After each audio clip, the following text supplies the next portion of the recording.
Bismillahirrahmanirrahim. Assalamualaikum warahmatullahi wabarakatuh.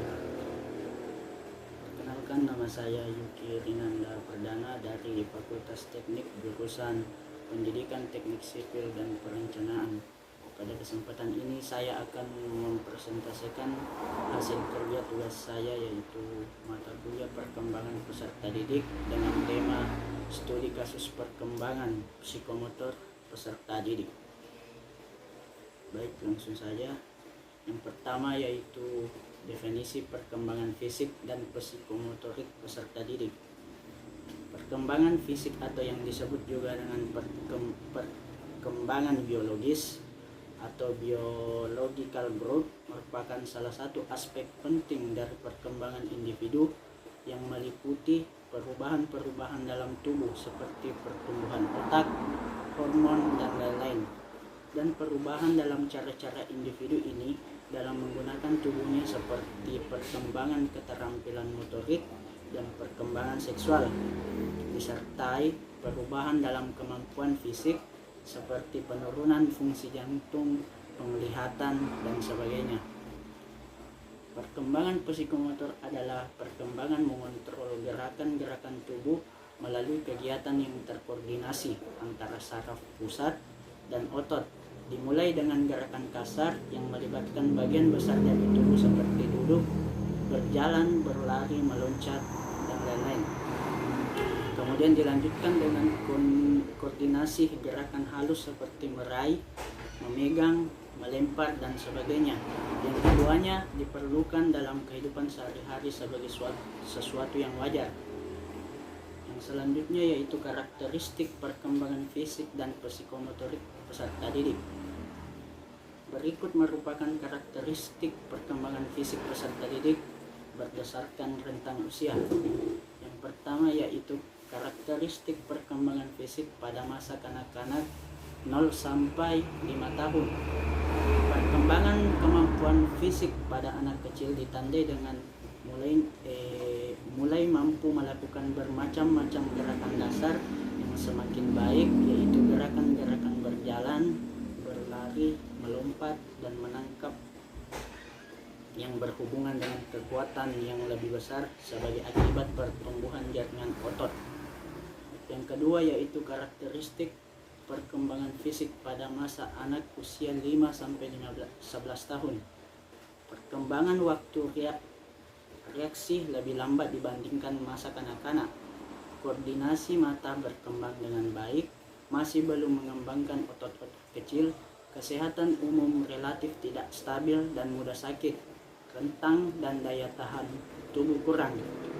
Yang ketiga, karakteristik perkembangan fisik pada masa anak usia 8 sampai 9 tahun. Dalam masa ini terjadi perbaikan koordinasi tubuh. Ketahanan tubuh bertambah, anak laki-laki cenderung aktivitas yang ada kontak fisik seperti berkelahi, bergulat, koordinasi mata dan tangan lebih baik. Sistem peredaran darah masih belum kuat, koordinasi otot dan syaraf masih kurang baik. Dan dari segi psikologi, anak wanita lebih maju 1 tahun dari laki-laki. Yang keempat yaitu karakteristik perkembangan fisik pada masa anak usia 10 sampai 11 tahun. Pada masa ini kekuatan anak laki-laki lebih kuat daripada wanita. Kenaikan tekanan darah dan metabolisme yang tajam. Wanita mengalami kematangan seksual 12 tahun, lelaki hanya 5% yang mencapai kematangan seksual. Yang kelima yaitu karakteristik perkembangan fisik pada masa remaja.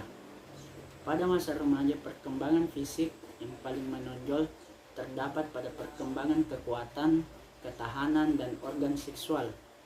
Karakteristik perkembangan fisik pada masa remaja ditandai dengan pertumbuhan berat dan tinggi badan yang cepat, pertumbuhan tanda-tanda seksual primer, kelenjar-kelenjar dan alat-alat kelamin, maupun tanda-tanda seksual sekunder, tumbuhnya haid, kumis, mimpi basah, dan lain. Timbulnya hasrat seksual yang tinggi atau masa pubertas. Yang keenam yaitu karakteristik perkembangan fisik pada masa dewasa. Kemampuan fisik pada masa dewasa pada setiap individu menjadi sangat bervariasi seiring dengan pertumbuhan fisik.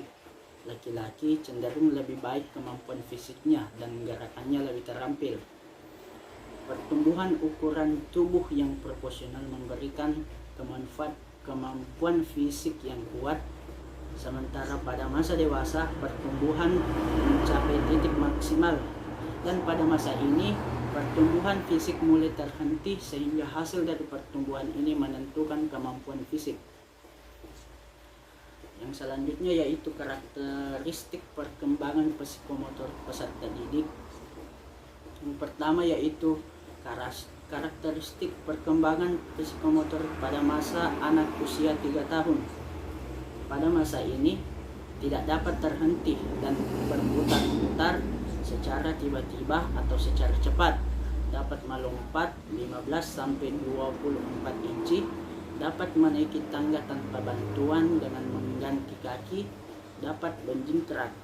Yang kedua yaitu karakteristik perkembangan psikomotorik pada masa anak usia 4 tahun.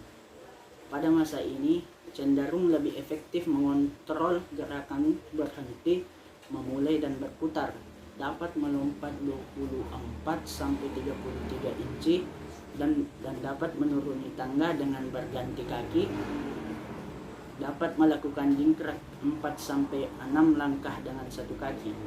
Yang ketiga yaitu karakteristik perkembangan psikomotorik pada masa anak usia 5 tahun. Pada masa ini dapat melakukan gerakan start, berputar atau berhenti secara efektif, dapat melompat 28-36 inci, dapat menuruni tangga tanpa bantuan berganti kaki, serta dapat melakukan jingkrak dengan sangat mudah. Yang selanjutnya yaitu karakteristik perkembangan psikomotorik pada masa anak usia 6-12 tahun. Pada masa anak perkembangan, keterampilan dapat diklasifikasikan menjadi 4 kategori. Yang pertama yaitu keterampilan menolong diri sendiri, di mana anak dapat makan, mandi, berpakaian sendiri dan lebih mandiri. Yang kedua, keterampilan menolong orang lain. Yang ketiga, keterampilan sekolah yang merupakan mengembangkan berbagai keterampilan yang diperlukan untuk menulis, menggambar, melukis, menari, bernyanyi, dan lain sebagainya. Yang keempat yaitu keterampilan bermain. Anak belajar keterampilan seperti melempar dan menangkap bola, naik sepeda, berenang, dan lain sebagainya. Yang kelima yaitu karakteristik perkembangan psikomotorik pada masa remaja. Pada masa ini keterampilan psikomotorik berkembang sejalan dengan pertumbuhan ukuran tubuh, kemampuan fisik, dan perubahan fisiologi. Pada masa ini, laki-laki mengalami perkembangan psikomotorik yang lebih pesat dibanding perempuan. Kemampuan psikomotorik laki-laki cenderung terus meningkat dalam hal kekuatan, kelincahan, dan daya tahan tubuh. Secara umum, perkembangan psikomotorik pada perempuan terhenti setelah mengalami menstruasi. Oleh karena itu, kemampuan psikomotorik laki-laki lebih tinggi daripada perempuan. Yang keenam yaitu karakteristik perkembangan psikomotorik pada masa dewasa. Pada usia dewasa, keterampilan dalam hal tertentu masih dapat ditingkatkan. Puncak dari perkembangan psikomotorik terjadi pada masa ini. Latihan merupakan hal penentu dalam perkembangan psikomotorik. Melalui latihan yang teratur dan terprogram, keterampilan yang maksimal akan dapat ditingkatkan dengan dipertahankan. Karakteristik perkembangan psikomotorik ditandai dengan peningkatan keterampilan dalam bidang tertentu. Semua sistem gerak dan koordinasi dapat berjalan dengan baik. Yang selanjutnya yaitu faktor-faktor yang mempengaruhi fisik dan psikomotorik. Yang pertama yaitu keluarga, yang meliputi faktor keturunan maupun faktor lingkungan. Yang selanjutnya yaitu gizi.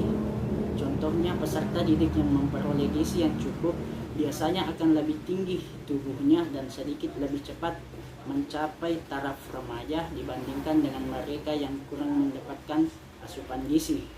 Yang ketiga yaitu gangguan emosional. Contohnya peserta didik yang terlalu sering mengalami gangguan emosional akan menyebabkan terbentuknya steroid adrenal yang berlebihan, dan ini akan membawa akibat berkurangnya pembentukan hormon dan pembentukan kelenjar pituitari. Yang keempat yaitu jenis kelamin. Contohnya peserta didik laki-laki cenderung lebih tinggi dan lebih berat daripada peserta didik perempuan. Yang kelima yaitu status sosial ekonomi. Contohnya peserta didik yang berasal dari keluarga dengan status sosial rendah cenderung lebih kecil daripada anak yang berasal dari keluarga yang status sosial ekonominya tinggi. Yang selanjutnya yaitu kesehatan. Contohnya peserta didik yang sehat dan jarang sakit biasanya akan memiliki tubuh yang lebih berat daripada anak yang sering sakit. Yang selanjutnya yaitu pengaruh bentuk tubuh bangun atau bentuk tubuh. Apakah itu mesomorf, ektomorf, atau endomorf akan mempengaruhi besar kecilnya tubuh peserta didik. Yang selanjutnya yaitu pertumbuhan dan perkembangan sistem saraf. Pertumbuhan saraf dan perkembangan kemampuan peserta didik membuat intelijensi atau kecerdasan meningkat dan mendorong timbulnya pola-pola tingkah laku baru. Yang selanjutnya yaitu pertumbuhan otot-otot. Peningkatan tonus atau tegangan otot peserta didik dapat menimbulkan perubahan dan peningkatan aneka ragam kemampuan dengan kekuatan jasmaninya. Dan yang terakhir yaitu perkembangan dan perubahan fungsi kelenjar-kelenjar endokrin atau biasa disebut dengan endocrine glands. Berubahnya fungsi kelenjar-kelenjar endokrin ini seperti adrenal yang meliputi bagian atas ginjal dan memproduksi bermacam-macam hormon termasuk hormon seks, dan kelenjar pituitari, kelenjar di bawah bagian otak yang memproduksi dan mengatur berbagai hormon termasuk hormon pengembang induk telur dan sperma, juga menimbulkan pola-pola baru tingkah laku peserta didik ketika menginjak remaja. Perubahan struktur jasmani, di mana semakin meningkat usia peserta didik akan semakin meningkat pula ukuran tinggi dan bobot serta proporsi atau biasa yang disebut dengan perbandingan bagian tubuh pada umumnya. Itulah hasil presentasi dari saya, yaitu dengan tema perkembangan fisik dan psikomotor peserta didik. Mohon maaf apabila ada kekurangan. Wassalamualaikum warahmatullahi wabarakatuh.